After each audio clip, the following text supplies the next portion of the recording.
Vaheguru Ji Ka Khalsa, Vaheguru Ji Ki Fateh. So as per every Tuesday at 7:30, we've been going through the 10th Vaar, the 10th, you could say, chapter of the writings of Bhai Gurdaas Ji. So Bhai Gurdaas Ji again is the scribe of Guru Granth Sahib Ji. So when Guru Arjan Dev Ji, the fifth Guru, spoke all of the Gurbani of the first five Gurus and the Bhagats and the Bhatts and amongst the other four Guru Sikhs that have Gurbani, Guru Granth Sahib Ji. Bhai Gurdaas Ji were the scribe who wrote that Gurbani down. They were also related to three of the Gurus, a lot more. So the third Guru, they were the nephew of the third Guru. Their cousin, Bibi Pani Ji, was the wife of the fourth Guru. And they were the Mamma Ji of the fifth Guru, Guru Arjan Dev Ji, and then as the lineages carry on as well. And Bhai Gurdaas Ji's writings are known in Sikhi as the key to understanding Guru Granth Sahib Ji, as the title given to the writings by Guru Arjan Dev Ji themselves. And in Bhai Gurdaas Ji's writings, they seek to explain things that appear in Guru Granth Sahib Ji, themes, names, metaphors, examples that come up in Guru Granth Sahib Ji's Gurbani, so that we can understand them a bit better. And in this chapter, they were going through key historical figures that are named in Guru Granth Sahib Ji. And so we're on Pauri number 9. Last week we had Draupadi. So Draupadi was the wife of the 5 Pandavas. She was a devotee. So the main point of the Sakhi was that she was a devotee of Krishna Bhagwan, Ji, who were the form of Vaheguru at that time. So that was her guru. And the week before that, it was again Bhagat Bidar, who was the uncle of the king Duryodhan, who was also a devotee of Krishna Bhagwan Ji. And Krishna Bhagwan Ji, instead of going to the palaces to see the king, actually went to see Bidar in his hut. Even though he had been kicked out of the kingdom and he was very poor, but despite that, Krishna Bhagwan Ji went to see him because he had that love, that devotion for them. So them being the form of Vaheguru at that time, in that period of history. This week, again, it is another devotee of Krishna Bhagwan Ji, and it's somebody who's known Krishna Bhagwan Ji since they were very young. So it's somebody called Bhagat Sudaama. So Sudaama is his name. He is a Brahmin and he was a student with Krishna Bhagwan Ji when they were very young. I think Sandeepan was their guru, was a Shastra Vidya guru, I think. And they both studied together under that guru, Sandeepan. And there's a story, so there's a sort of a hark back to one of the stories of when they were a child, and then later they meet each other again. So yeah, we'll start the Vaar, and it make more sense. And we'll look at how Bhagat Sudaama is referenced in Guru Granth Sahib Ji, where Guru Granth Sahib Ji talk about Bhagat Sudaama and how they talk about Bhagat Sudaama as well. So we'll start. Vaheguru Ji, Bip Sudaama Daladi, Bal Sakhai Mitr Sadai. So Bip means a Brahman, so he was a Brahman. Sudaama is his name. So Sudaama was a Brahman. That's why when he was young, he was being taught in such a prestigious, you could say, school of thought by such a prestigious guru that was Sandeepan, the teacher, the guru that was Sandeepan, alongside Krishna Bhagwan Ji. And they say Bip Sudaama, so the Brahman Sudaama Daladi. So Daladi means he was very poor, so he was poverty stricken, and he didn't have much. Okay, Bal Sakai, but when he was a child. So they flash is like a bit of a flashback to when he was a child. Bal, when he was a Bal, his Sakai, his true friend was Bal Sakai Mitr Sadai. Krishna Bhagwan Ji was his Mitr, his friend when he was very young. And he used to Sadai means to call. So he used to call Krishna Bhagwan Ji his friend, and Krishna Bhagwan Ji would call Sudaama his friend as well. So they're both young, they both studied sort of childhood friends, and they learned from the same guru. But so so now we have to pause the Vaar and reflect back to when they were a child. So one day when they were a child, they went to journey towards their guru, and it meant going through sort of a forest and sort of quite a long trek. As they're on this trek, so before they set out, Sudaama's mother has given them some, I think it's some corn. some dried corns to sort of chew on and just like kill their hunger on the journey to see their guru, to go and learn. And so Sudaama put this in his pocket, this dried corn, and as they're going, it gets to a point where Sudaama gets very hungry, and Krishna Bhagwanji is walking in front of him, he's walking behind, and he gets very hungry. And what he does is, as sometimes when hunger consumes you, if you go and get food for your family or something, sometimes you start eating your bit portion in the car. As you get home, hunger takes over you, and it makes you think like sort of primeval thoughts, to forget about everyone else and just think about your own sort of survival in a way. And so what that sort of overcame him as he's walking. Even though he knows Krishna Bhagwanji's there and the food, as any mother, take this for you and your friend. He's got this food. But what he does is he just puts his hand in and he starts chewing them himself. He doesn't think to share them with Krishna Bhagwanji. And as he's eating them, he pretty much eats all of them. And Krishna Bhagwanji, remember, Krishna Bhagwanji are the incarnation of Vaheguru at this point. Okay, so they are a form of Vaheguru sent down to this earth to restore good back to the world and destroy evil. This is, remember, we're talking about 5,000 or 6,000 years ago, is when roughly when this sort of occurs. And so Krishna Bhagwanji knows what's going on. Yeah.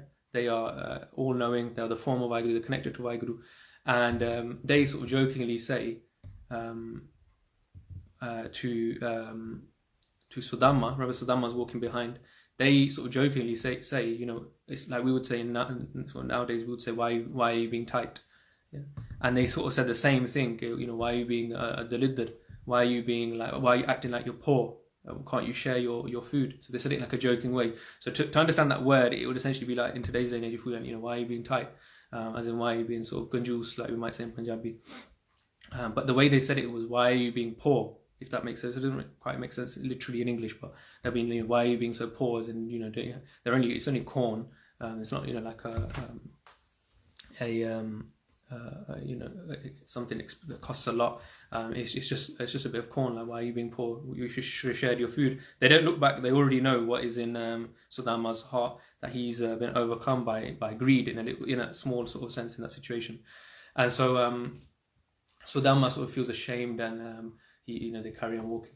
But so the point of this little sort of part of the Saki is that is a word those are the words that come out of the mouth of essentially God, essentially the form of God on this earth at that time, and that stuck. So Krishna Bhagwanji said, "Why are you being poor?"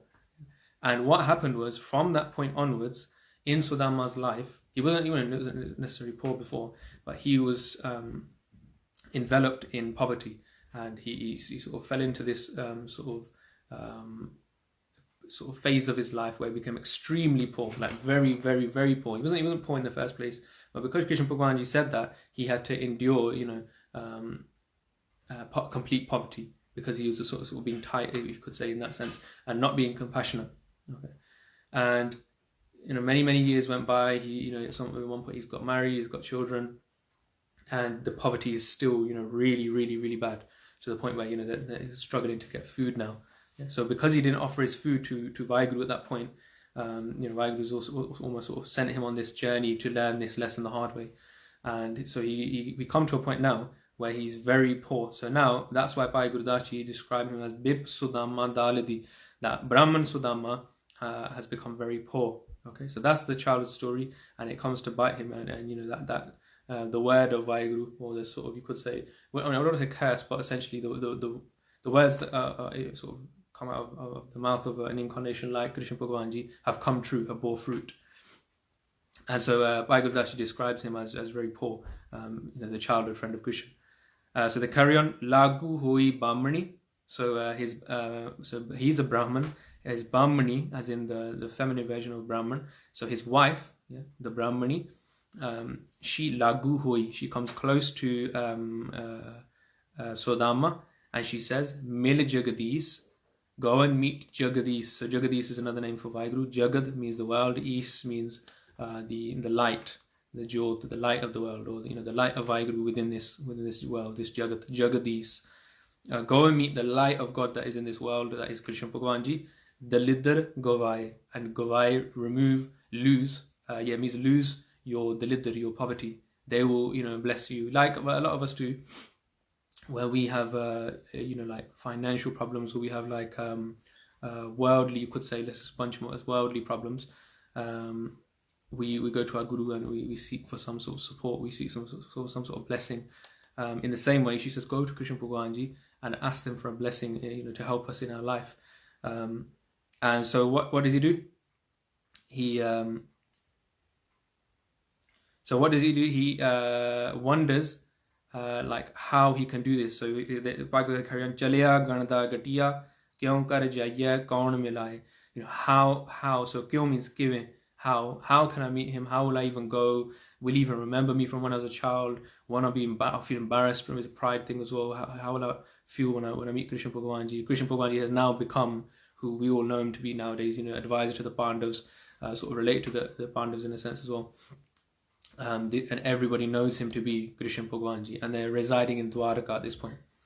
So anyway, he puts his like ego to a side, which is an important thing of this Sakhi. He puts his ego to a side, and he travels to Dwaraka. So Dwaraka is the where Krishna Bhagwan Ji used to live. So then they carry on by Gurdaas. Bahota Nagar Dwaraka. So he reaches Bahota. He reaches the Nagar, the town, or the city of Dwaraka. For those who are interested as well, I think Dwaraka, and those who've heard of like Atlantis, this sort of mythical city that was taken in by the sea and was lost to the ocean. And you know, there's like, you see in many different films, they paint it as like a city under this ocean. If you look at the roots of Dwaraka, you know, you find that that's where those stories sort of come from. Dwaraka was taken by the sea, and that's why that's a Sakhi behind Dwaraka. So if anyone wants to Google that. So Dwaraka, he travels to Dwaraka. Singh Dwar Khalota Jai, and he goes and he goes and stands at the gate of Dwaraka. So Dwaraka, all the cities back in the day would have a wall around the outside perimeter of the city, or even in England as well, like even like Leicester, you see these like gates, 4 gates of the city that used to envelop the sort of city. He goes to the gate and he waits there for somebody to let him in. From far, Krishna Bhagwan Ji are sitting elevated up. They're sitting on their throne. They're sitting elevated up, and they see over the gate, and they see that it is Sudaama that's come to see them. So he's at the gate. No one's going to let him in, because who are you to come and see Krishna? You're just a poor Brahman, and we can't let you into the sort of the palace, you know, to see Krishna Bhagwan Ji. So they say, Durah dekh dandaut kar. So seeing Krishna Bhagwan Ji from very, very far, what do Krishna Bhagwan Ji do? Chhad Singhasan Har Ji Aaye. Har Ji, another name for Krishna Bhagwan Ji. Chhad Singhasan, they leave their throne. Singhasan is a word for throne. Har Ji Aaye, and they come towards Bhagat Sudaama. And Sudaama is there prostrating, lying down, doing a dandaut. So a dandaut is a word that comes from the word we might know danda. So a danda is essentially like a stick.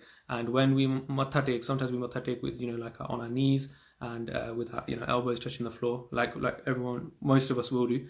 That's called ashtang, because like 8 parts of your, apart from your head, obviously, 8 parts of your body, you know, your 2 feet, your 2 knees, your 2 elbows, your 2 hands, 8 parts of your body touch the floor. So it's called ashtang, a way of bowing. And the other way of bowing is dandaut, where you essentially become like a danda and you lie completely flat. So imagine just lying down on the floor with your hands sort of and your arms completely flat as well. So Sudaama lies down prostrating to Krishna Bhagwan Ji, and Krishna Bhagwan Ji get off their throne and come towards Bhagat Sudaama. Remember, Bhagat Sudaama is, you know, in terms of everybody else, is the worldly sense a nobody, but to Krishna Bhagwan Ji, he's their childhood friend, and somebody who has been remembering them since then as well. Sudaama is a devotee of Krishna Bhagwan Ji because he has that love that started as being friends. And so they carry on by Gurdaas Ji, Pehla de Bardakhana. So first, or what does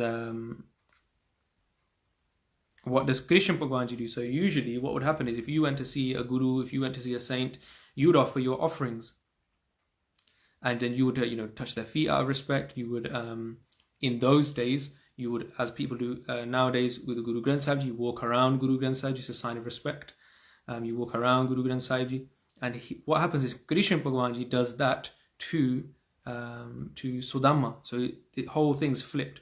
The way that Sudaama would have respected and initially sort of met Krishna Bhagwan Ji does the opposite and does that to Sudaama. They treat him with the most respect. They put something in his hand, like a peta, like some sort of a gift, and they walk around. Sudaama peri pe ke le gal laye. So by touching his feet first, peri pe ke, they first touch his pair, and then le, they take him, gal laye, and they take him and they apne gale la launde. So they take Sudaama and they hug Sudaama, they embrace Sudaama out of love. So Sudaama is feeling very humbled at this moment because he's come out of respect, out of humility, and he's put his ego to a side. Imagine you are somebody who went to school with somebody who's then gone to that level. You just think, man, he's not going to remember me. How am I going to put my pride to a side? He's there. I'm just here. I'm just whoever I am. I'm nobody. And look at how successful, in a spiritual sense and in a sort of worldly sense, how important Krishna Bhagwan Ji is. But look what happens. Krishna Bhagwan Ji, the epitome of like humility, they treat him with the most respect because they remember him studying with him from the same guru. So they see each other as sort of, he sees Sudaama as his equal out of complete compassion and respect. And then it carries on even more. Charanoda Kala. So by taking Charanvir, so Charanvir means the Amrit, the nectar, you could say. So like we would make Amrit in a different way, but essentially the word Amrit is sort of used in different contexts. They take the Amrit, that is the water that they have washed Sudaama's feet with. So they wash Sudaama's feet and they take that water. They don't let it go. They take it as if it's Amrit, like we would think of Amrit. Charanvir kala pair toye. So they wash his feet and they take the water.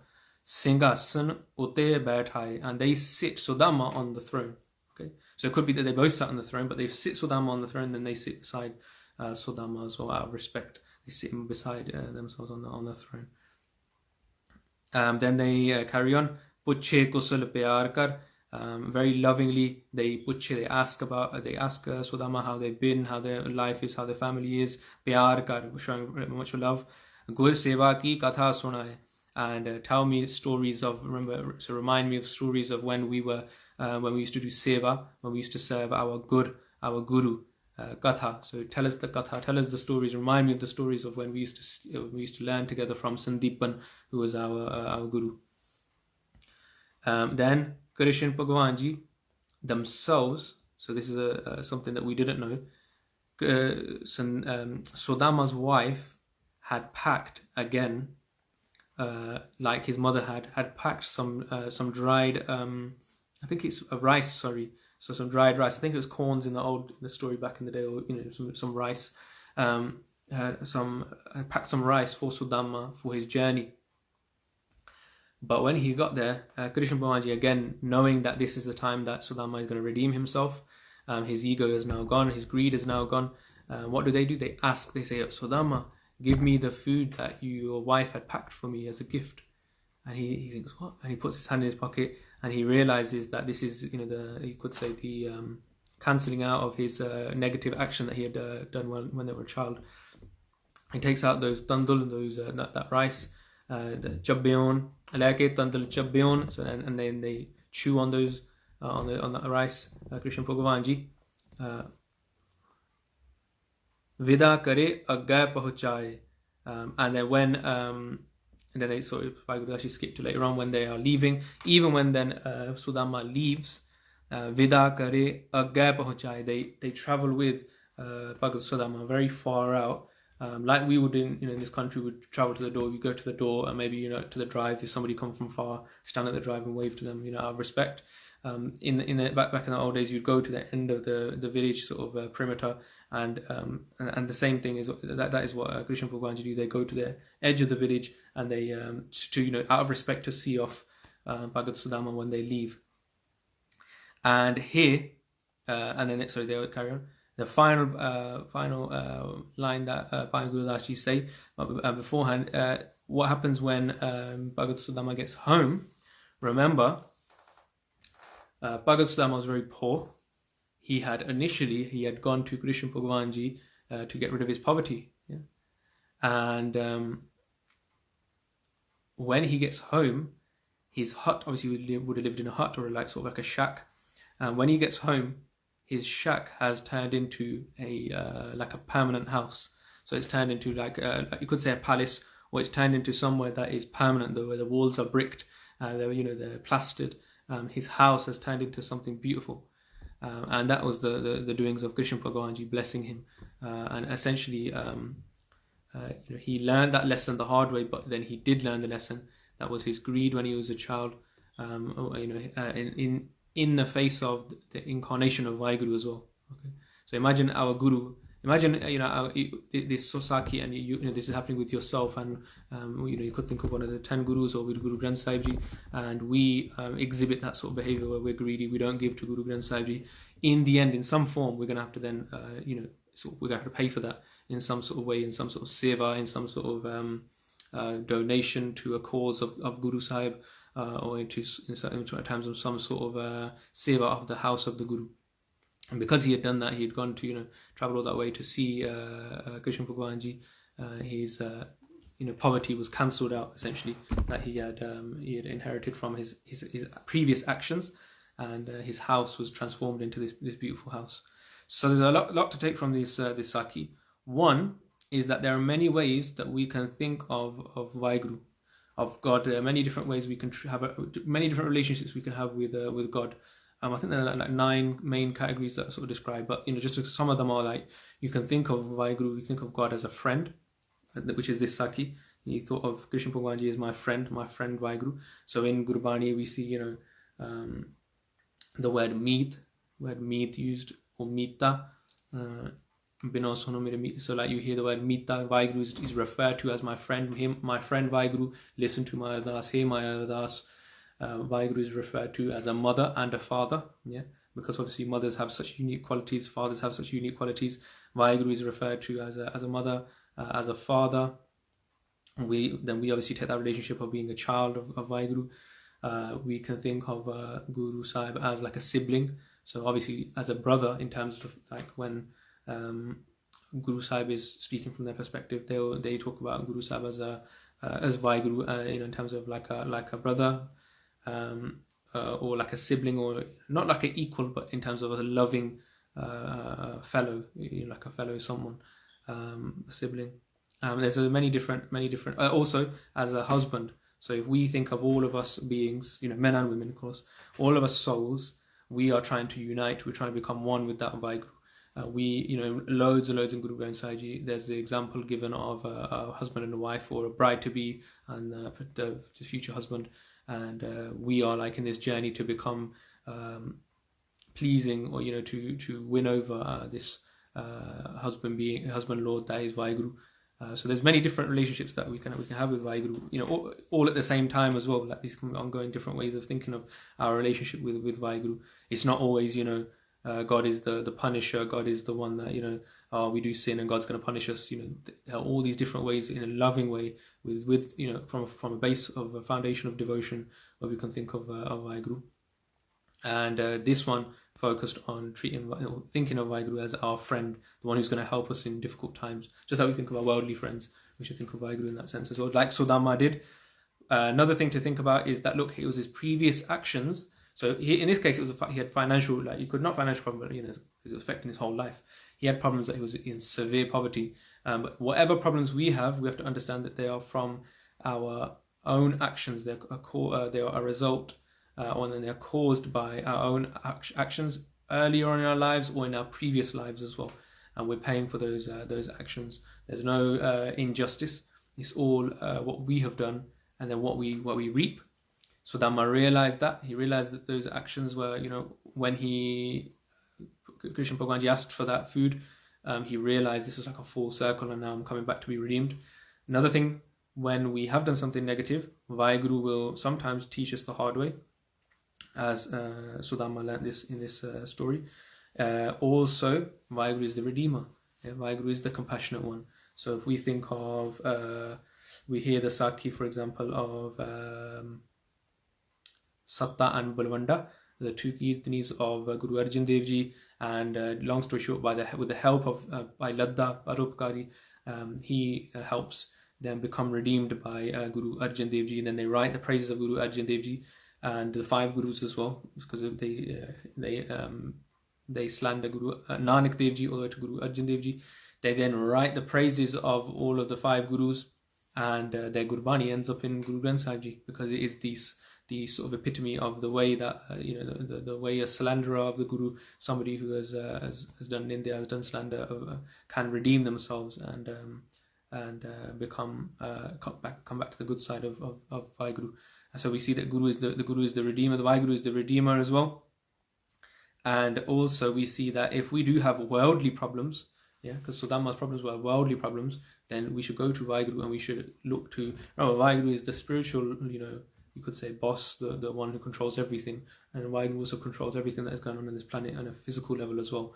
The rain, the weather, the money that is in the world, the materialistic things in the world, our financial, everything that is going on in this universe. Vaheguru is the controller of that. So who should we be going to ask for help other than Vaheguru? Or sort of, who should we seek support and guidance from first? Should be Vaheguru. We shouldn't be scared to ask Vaheguru for these things. As well as then still being the devotees of Vaheguru, not just here and then whenever we want. Vaheguru, I need a new car, I need a new house, we're in debt, we're in this and that. We should go to our Guru, but we shouldn't. We should treat that relationship like, imagine if it was a friend. You wouldn't just go to a friend every time you needed money. That's not, that person's not going to consider you a friend anymore. So that's the sort of relationship that just like you treat any other relationship. There is it's based on love, not on just need and necessity and sort of using one another. And that's what we see with Bhagavad Sudaama here as well. So those are the things to learn from today's Sakhi. Also, there are some places where Guru Granth Sahib Ji referenced by Bhagavad Sudaama. So there's a Shabad, we talked about this Shabad last week because they mentioned Draupadi in this same Shabad. So it's a Bhagavad, it says Pat, one of the poets, Pat Nal Pat. He's one of the 17 poets that sing the praises of the Gurus at the end of Guru Granth Sahib Ji. Sodama apada te rakhya. So Sodama, from this difficulty, apada means difficulty, he was protected, or he was saved. There's a Shabad by Bhagat Kabir Ji in Rag Gaudi, where they say Deva Pahan Tariyale Ram Kahat. So those that remember Vaheguru, recite the name of Vaheguru, Janaka Sanatare. Why? How can those who recite the name of Vaheguru, remember Vaheguru, how can they not be saved? So they're saying, how can they not be saved? It's impossible that they cannot be saved. And they say, Bal Bal Jin Ram Kahe, we are a sacrifice to those who remember Vaheguru. Dasi Sotajana Bidar Sudama. So Bidar we talked about last week, and Sudama, they were protected, they were saved by Vaheguru. Here we have a Shabad, Melio Sudama Pavanitar, with such great love and affection. Vaheguru came and met Bhagat Sudama. They came towards Bhagat Sudama. Sudama made those steps towards Krishna Bhagwan Ji, but then Krishna Bhagwan Ji came and met them. So in a similar way, we make those steps towards Vaheguru, they make the same steps back towards us. Sabkeshe Agga Dalad Panch Samaya. By giving everything they had to them, because they didn't have anything, they gave whatever they could. They attained everything, and their poverty was ended. Also, we see in Guru Gobind Singh Ji's writings, in I think it is Krishna Avatar. In Krishna Avatar, Guru Gobind Singh Ji talk about this whole story about how Sudama comes to meet Krishna Bhagwan Ji. Marganakh ka vipra jab Grah Sri Jadubir ke Pihtare ayo Sri Brijnath Niharat Tahi so Vipra Sudama hai Thahrayo Asanate Utha Atar hoye. So very quickly Krishna Bhagwan Ji stood up from their asan, from their throne. At Preet Badhaye ka Labe Kau Tahayo. And in a great immense form of happiness, of love, they ran towards Bhagat Sudama to come and take them to the thrones, to come and collect them, you could say. Pai Paryote Ko Harji. Then Harji Vaheguru, who was Krishna Bhagwan Ji, fell at the feet of Sudama in their respect. Pirshyam Pane Utakantha Lagayo. And then they said, get up. They got up themselves, and then they embraced them and hugged them.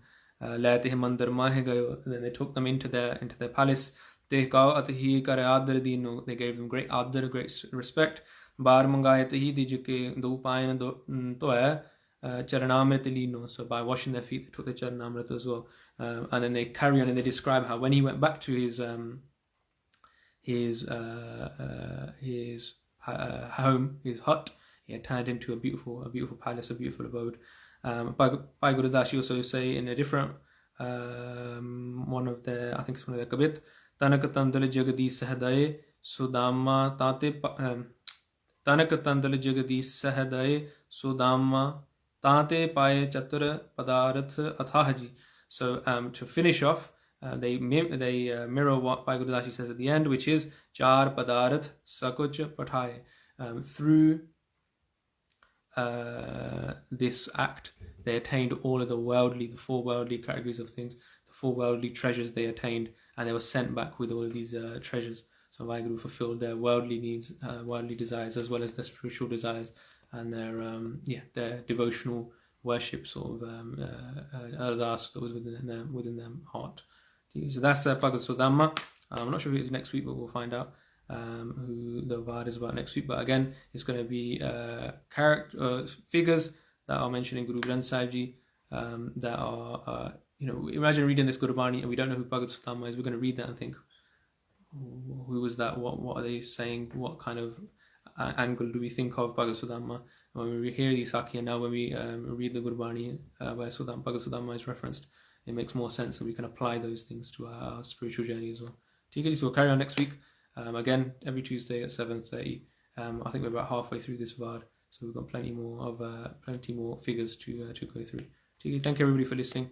This will be on the Mata Sahib God Educational Trust YouTube channel. You just type that in, Mata Sahib God Educational Trust, and you can see it there. They'll be on there forever, and also be on the IGTV of on the Instagram page of Mata Sahib God Educational Trust as well.